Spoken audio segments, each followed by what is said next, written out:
Don't wanna hear a thing of what you stand for. Your stand, I can't take it anymore.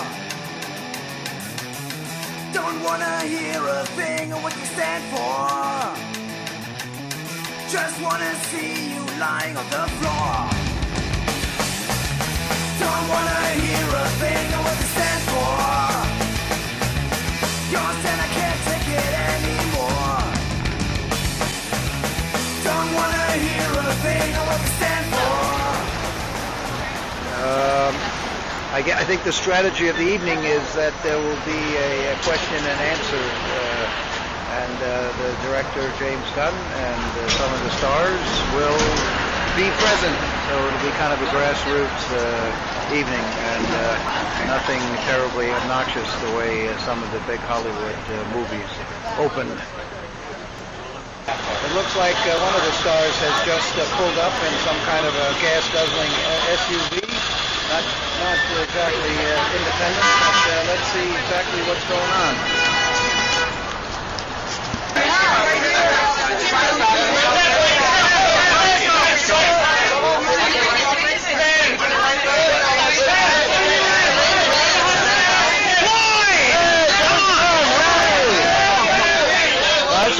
No, we'll get a picture taken.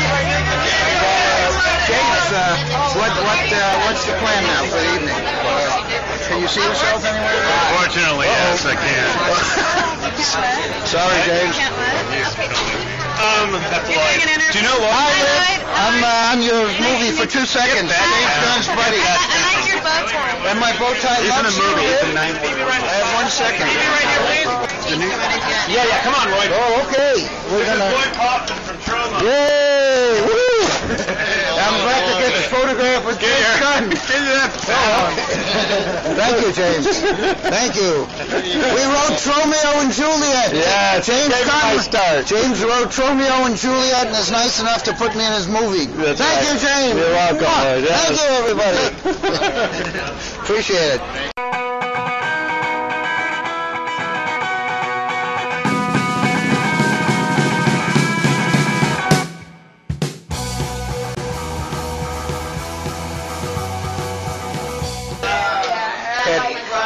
Can you give me a couple of words about the distribution and how you're selling your own damn movie? As you know, you're in the book. Now we're working on the DVD box set. Well, just a little bit about the strategy. For everything that I thought that we could do with the movie, I realize now, had I shot it in New York, I'd be doing much better with it. You know, like that's really what it comes down to. Well, that's brilliant, of course. But it's amazing in terms of like how the film, in terms of when you have such a great cast, is what we've had. The support that you get, they've been able to get on every talk show, which for a small movie like this is just worth so much. You know, we don't have money for TV advertising or anything like that, but the film has a high television awareness because that it's Kevin Bacon and Liv Tyler and Ellen Page and Rainn Wilson and Nathan Fillion. You know, I've been on every single show possible. You know, so that's really fantastic. And what other strategies could you tell students in terms of what things that you might be doing that they could do? Don't be shy.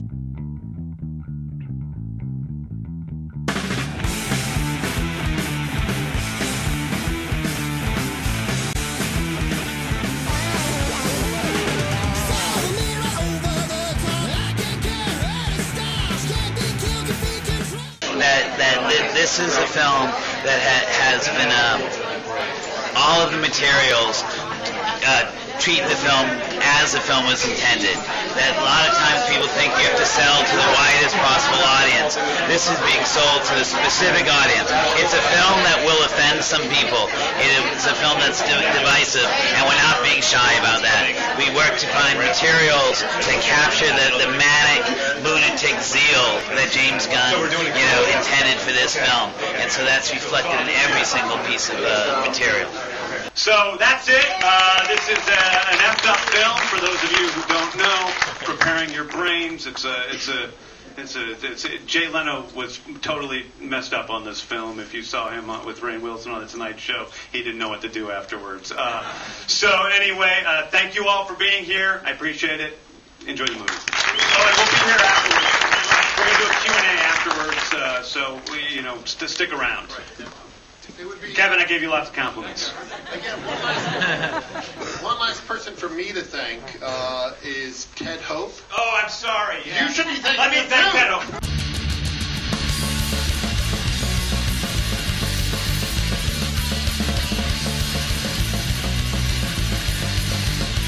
This movie exists because of Ted Hope. I'm used to thanking Ted because he's been at the other screenings, but this movie absolutely exists because Ted Hope, Rainn Wilson, and I decided to join forces and use our Wonder Twin powers together, and we just wouldn't, none of the three of us would say no, even though everybody was saying no to us, and this movie is made because of him, and so I have to thank him. And also thank you to Lloyd Kaufman, who makes an appearance in the movie, who's back there. Yeah. Woo! I love Lloyd Kaufman. Kevin's Hi. Is he in the bathroom?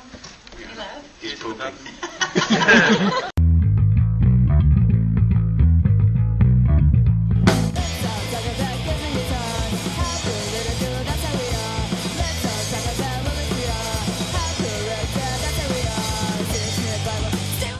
What the hell is this movie rated?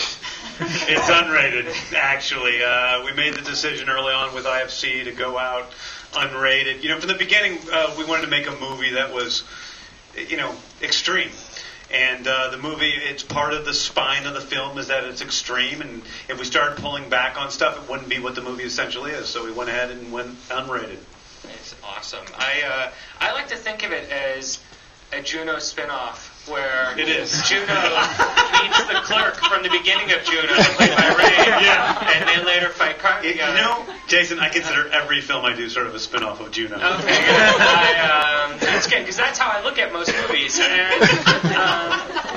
And you shot Juno in the face. Well done. Mazel tov. Hi. You get this... is that what this screenplay was like?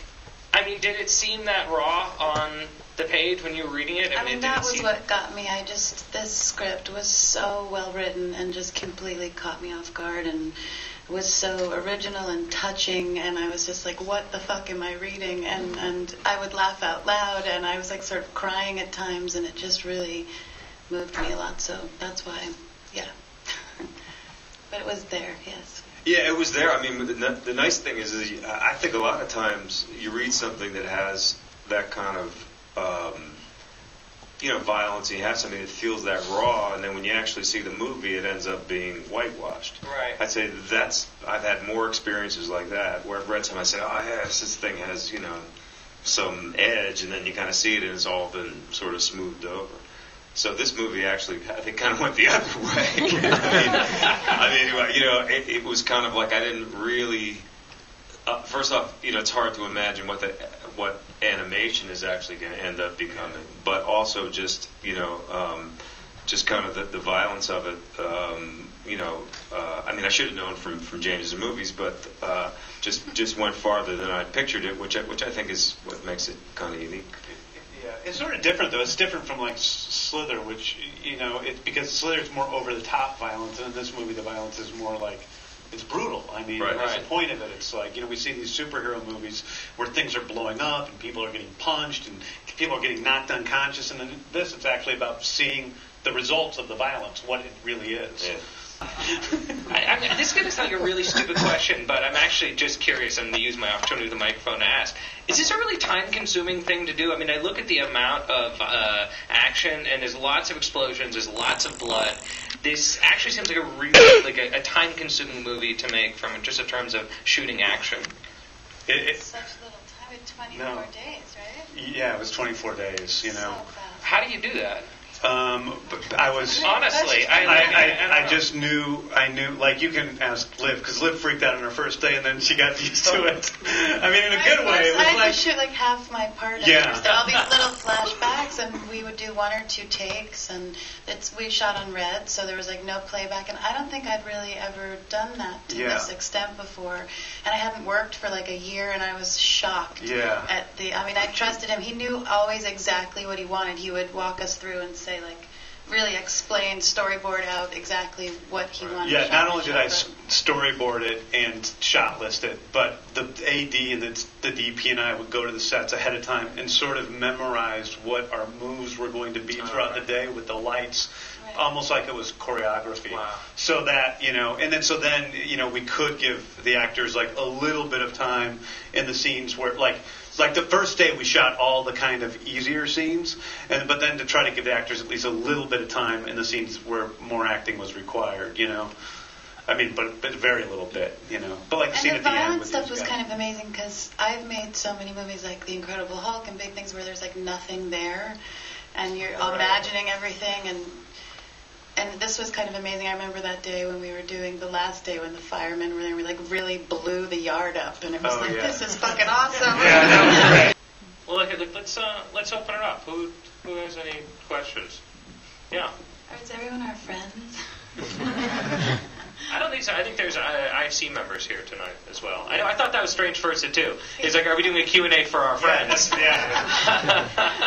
Do any of my friends have any questions? Yeah. Just was wondering. First of all, congratulations on the film. Thank you. Thanks. Just wanted to know. There's been sort of. I mean, there's been articles about this recently. Just the idea of like sort of celebration or the elevation of nerd/geek culture in cinema. I mean, all the big movies that come out now are Iron Man, Star Trek, these sort of movies that are based on comic books or based on sort of nerdy or geeky things. And this movie seems to, at least as I saw it, to both celebrate and deconstruct that sort of at the same time.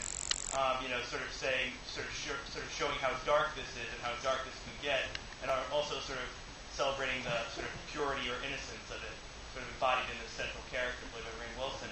I just wanted to know if you could talk about, this movie just in regards to those other perhaps, like superhero films, and just like if you any event of that is at all something that you saw, or just I'm making it up in my head. No. I definitely saw that, and I end up talking about it a lot. In terms of like this is a reaction to Hollywood's like the seedy underbelly of the superhero, and then that's what it started as, and it just sort of like kind of developed from there. But I still think of it as about the story of Frank and Libby and Jacques and Sarah and their lives and the way those people intermingle. And the superhero part of it, to me, is almost just kind of like gravy. There is strangely like a Taxi Driver element to this movie. I mean, it's like Taxi Driver as a superhero. Yeah, and I didn't realize it until I was done, but I'm like, I just kind of told you Taxi Driver. This is so much funnier than Taxi Driver. One more question? I really like the intercredit animation sequence. Later on in the movie, he's like back in special effects. I thought, wondering if you ever held back any more than I did think of having more animation, but it was, but I guess I just chose against it, Wow, that turned out to be an awesome close. Does anyone else have any other questions? Yeah. Well, last year we had Kick-Ass, which was very similar movies. Kind of a loser who You really think it's similar to this movie? Yeah. I mean, I think on the exterior it seems similar. I think on the inside it's totally different. Yeah. My question was going to be like, I showed the trailer to people, and I've heard people say, "Oh, it's just wanting to be kick-ass," and knowing that you've had this movie in you for so long. What do you feel about do you think without Kick-Ass you could have made this movie? Well, we made it before Kick-Ass was, out, so yeah. And we did. We made it without Kick-Ass.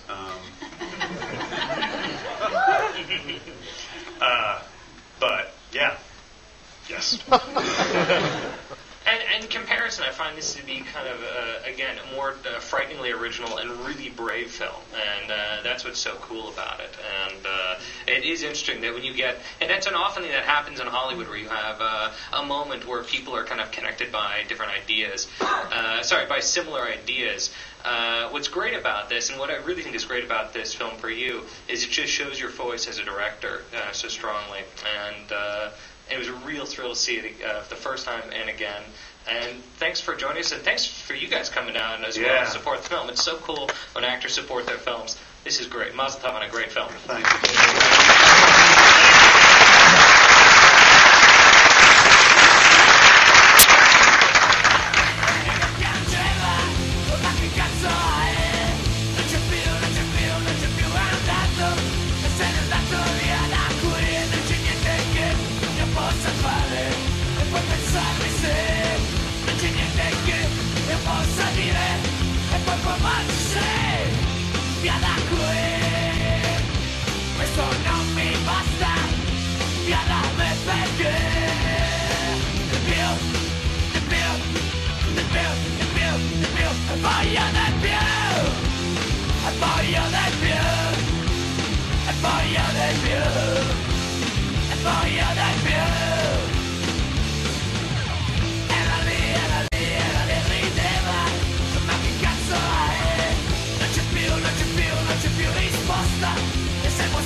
Senza me, non c'è niente che possa fare, puoi pensarmi